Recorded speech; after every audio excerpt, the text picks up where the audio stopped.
Hi. I did this post. I posted this on Saturday. I did this video on Saturday, and I said I was gonna post it on Saturday, but it's currently Thursday right now, and I'm kind of fucking stupid. Yeah, I'm a bad YouTuber. I've been gone for a month, but guess what, bitches? I'm back. I'm ready, and I'm coming back.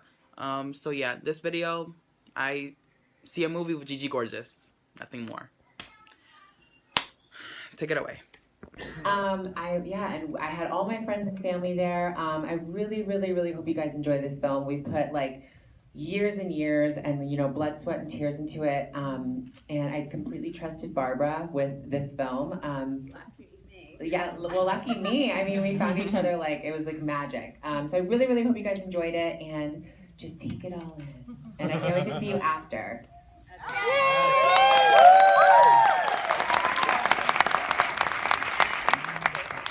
And stay gorgeous, of course.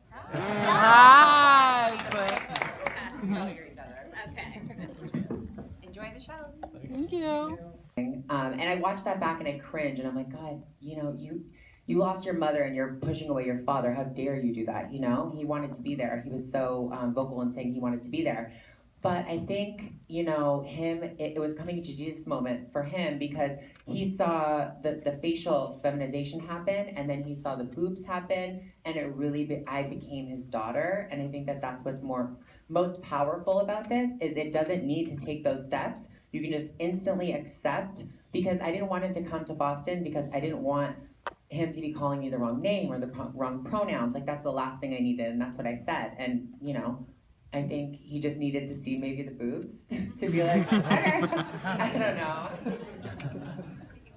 Let's talk about the beginnings of the movie when we see Greg and see the way you were. When you're watching that now, what do you see when you see that teenage boy? The teenage boy is definitely, it brings a lot of sadness back for me because I see myself as so confused and trying to front like I'm so secure with myself, especially giving tips and advice of, products that weren't even mine. They were my mom's. I would literally steal products from my mom's bathroom and be like, this is my favorite foundation. This is my favorite moisturizer. I went out and got this. But I mean, that's all I had. So when I see the childhood footage, that's when the real emotions come back. That is just it's so heartwarming to me to know that I've always been me. And I didn't even see a lot of that footage until Sundance because Barbara made me promise her that I would keep the footage on lock and the film, a secret, and I wouldn't watch it until the premiere. And I didn't see a lot of that footage until premiere day. And I'm so glad that I waited because it's so magical. And just to see like that spark and exactly what my dad says, like I'm the exact same person. And I think it speaks as well to the educational process of this film. I think it'll help a lot of people. Barbara, talk about your role. I mean, obviously it's Gigi's footage, but you crafted it into what it is. So tell me how you approached that, especially it must have been different for you from the other documentaries that you've done. Well, not so terribly different. I did a film before Miss Sharon Jones called Running from Crazy, and it was about the Hemingway daughters. And Margot Hemingway had committed suicide. It was about suicide and mental illness. And we found 43 hours of Margot's material. And what that allowed us to do was give each of the daughters, their time in the film.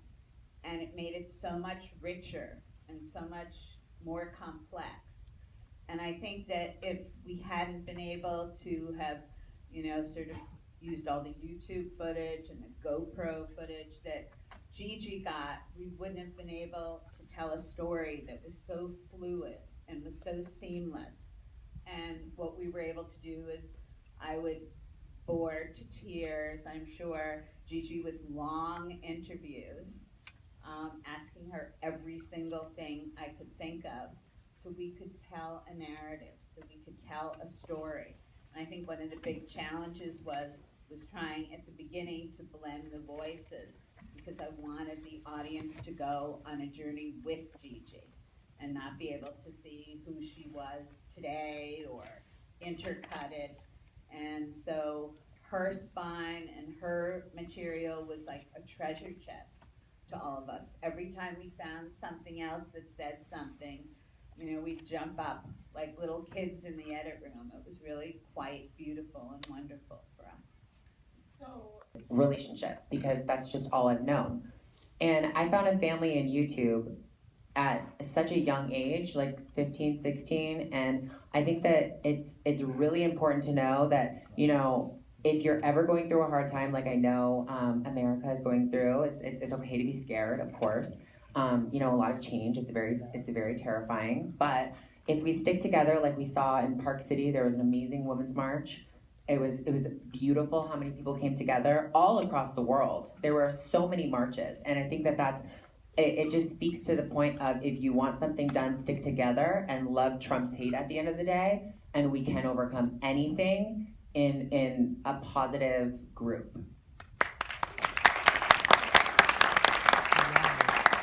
the film, one of the last parts of the film was when you went to Dubai and you were denied entry. It seemed like the government apologized, but have you been back? Would you be back? I'll go on the record and say I will never go back to Dubai because of how they treated me. And it's not a laughing matter. It was absolutely petrifying what I went through, and I would never wish that on my worst enemy. I was scared for my life, and it was a huge wake-up call for me. And also, I'd like to point out, while we're on the topic of Dubai, I loved how the film ended. I think that it was very shocking the first time I watched it around, but I think if you watch it again, you will see that the film kind of had an incline of me becoming my most authentic self, and then Dubai kind of brought it back down to the realness.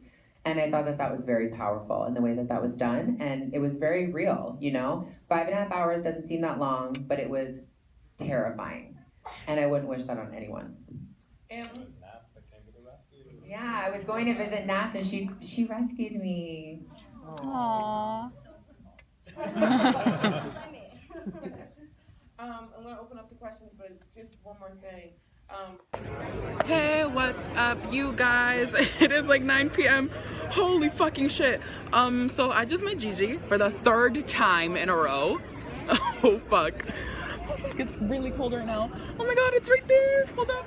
I don't think you can see it, but I'll put a picture of it later. I just met Gigi Gorgeous. Literally, okay guys, Gigi's movie, it was fucking phenomenal.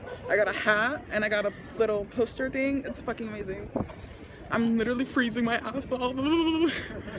Gigi is one of, like, can we just talk about Gigi for a second? Gigi is legit one of the best LGBTQ YouTubers I've ever met in my entire life. One of the best. She inspired me to come out as bisexual. She inspired me to be myself, to do whatever I want. I love Gigi so fucking much. I just love her. I love her so much. She called me a bitch. She called me a bitch. Legit called me a bitch. Here's a story. I didn't do an intro, so the intro was literally probably like Gigi coming in. Because I thought I got there 5 minutes early, and the tickets were all sold out. So they wanted to see if I'm speaking fast because I'm really cold. I wanted to see if they were still there. Like I had to stand by to see if there was more people there. Like if there was empty seats, and there were. I was lucky enough to watch the movie. It's fucking amazing. Like honestly, it got me laughing, got me a little bit crying too. I'm near a sex store. I'm 17. I'm not fucking joking. And I just entered, like I was walking, and there's a guy legit in fucking underwear. Like I'm not gonna look. No, I'm not gonna look. If I look right now, I'm gonna die. There's a legit a fucking guy with his legit underwear on. Like it's fucking 11. It's not, and I don't know what time it is right now. But yeah, I met Gigi. Fucking amazing. And I cried a little bit. Guys, please go watch this fucking movie. It's coming out on YouTube Red on February 8th. It's gonna be amazing. It's still in New York here for about a week. It's an IFC Center in West 3rd Street in 6th Avenue. Gigi, best amazing YouTuber ever. Literally, legit. Hold up. Ow, I'm gonna fucking trip. Yes. Legit. One of the best movies I've ever watched in 2017. Thank you so much for watching this video. If you like this, give it a thumbs up. Also, my social links will be down below. This is literally, Kendryck is back. Literally. February is the month for a lot of YouTube videos, so get fucking ready, get lit, bitch, get lit. So yeah, don't be a bitch. Hold up. Don't be a bitch. Okay, I need to drop my hat. I need to drop everything. I almost lost my hat. Oh shit. Okay, I'm gonna drop everything here. Yeah. So don't be a bitch. Be the bitch and stay gorgeous.